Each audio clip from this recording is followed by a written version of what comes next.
Stop buying DLC.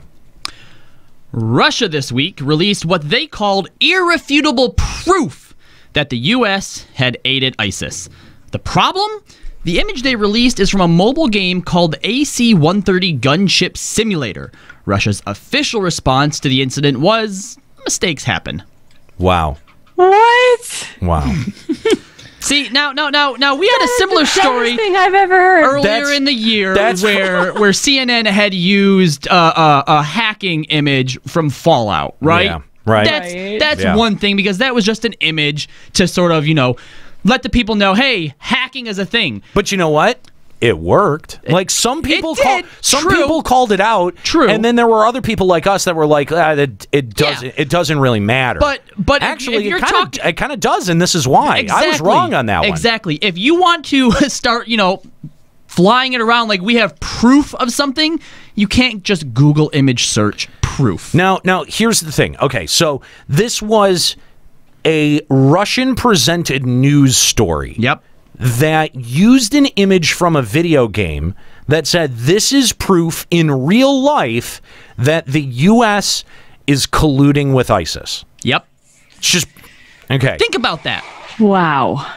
First of all, so that is very clearly propaganda.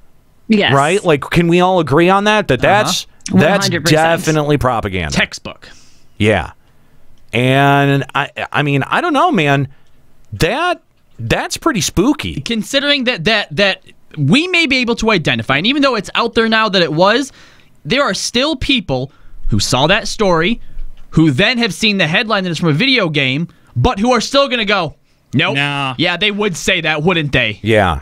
Well, but that's what the Alex Joneses of the world do. God, it's fucking Is they terrifying. constantly muddy the water so that you're confused and you don't know what the truth is. I don't know what's more terrifying, the fact that there are people out there that works on, or that there are people who spread this knowing full well that, nah. And I think, like in the grand scheme of things, because I had an interest in Alex Jones in the early 2000s as like I was interested in him in the media sense of what he was doing. And what he accomplishes and how he accomplishes it. Right. Because, I mean, InfoWars was something that had kind of spread among... Okay, let me try to explain this if I can. When I was growing up in the suburbs of Detroit, and I had a punk rock band, I got very... punk rock is kind of... inexorably linked with extreme political ideology. Some punk is connected to Nazism and white power. The brand of punk that I was into was the extreme left, the anarchism, the equality and expression. And it's interesting because for, while I was into it, it shaped a lot of my political beliefs.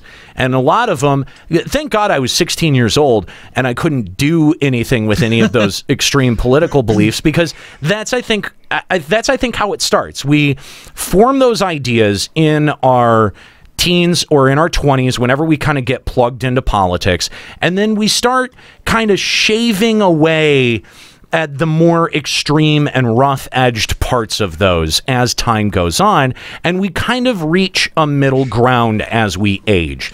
And again, this has nothing to do with a number, an age as a number, but this has everything to do with like as a process, the concept of maturity. Yeah. Right? So I was very radically left growing up.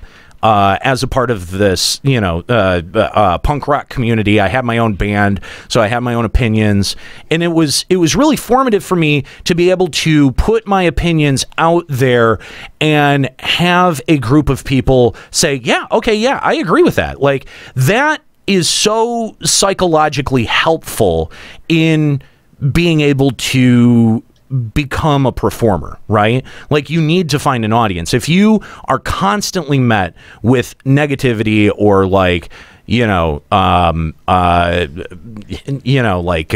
people trolling you or like not encouraging you, like that does have a real effect. And the thing is that you'll always get that. Like it doesn't matter if the internet was a thing or not. You're always going to get the negative feedback, and it's really kind of how much you let it in and how much you want to let it affect you.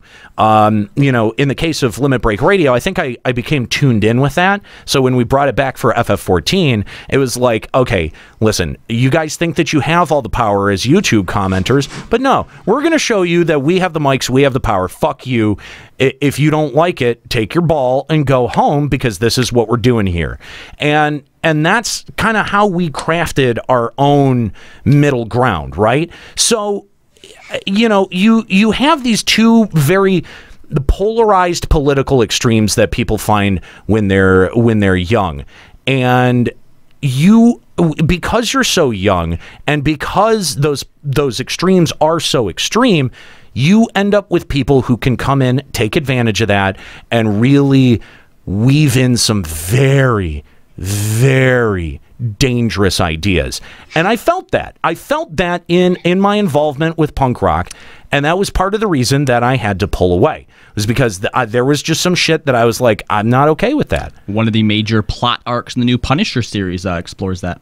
And that's the thing, is that, when people talk about, Antifa and all of that kind of stuff, it's a convenient name for a problem that I think is much more complex. And the thing is that a lot of times since it's coming from the extreme right, because it's coming from, the alt-right, I guess, is that, we tend to discount that opinion, right? But the reality is always somewhere in the middle. The reality is painted in grays.